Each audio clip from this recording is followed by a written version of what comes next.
main question is, do you think it's in the Republican Party's interest, lawmakers, to extend these Obamacare subsidies? Some polls are showing it would be good for the midterms for the Republicans.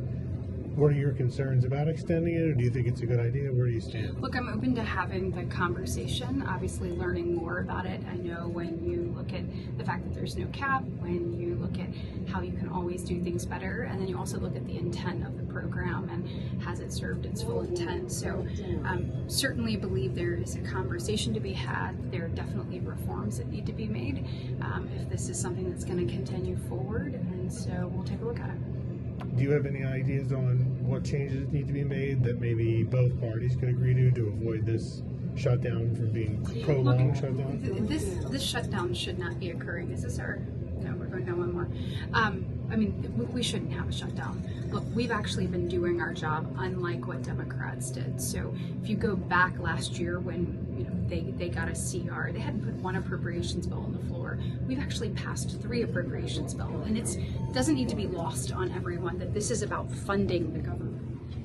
And so we have shown significant strides to that. Actually, it's the first time that we've passed those bills since before, I think 2018 is the first time we've passed them since before August, leaving for that state work period. So I think we've shown significant progress. We have more bills we want to put on the floor. I think that this is absolute theater by Democrats, and the American people are going to pay the price. Look, and speaking of polling that you just mentioned, the American people want us to keep doing our job. We've seen record obstruction by Democrats. We saw it on the nominations process. Finally, Republicans have unclogged that. Oh, how are you? I'm so glad to see you. I love you. Record obstruction by Democrats in every turn, and this is no different. I mean, they're literally trying to hold it hostage. It's not like we haven't been doing our work. We've actually made more progress than they made, and yet for some reason they don't think that we should continue working. The American people think that we should. So this is all theater. They lost the election on November 5th. I'm not sure if they need a newsflash about that, because all of these things that they're asking for is their wish list that they campaigned on in front of the American people that the American people actually rejected.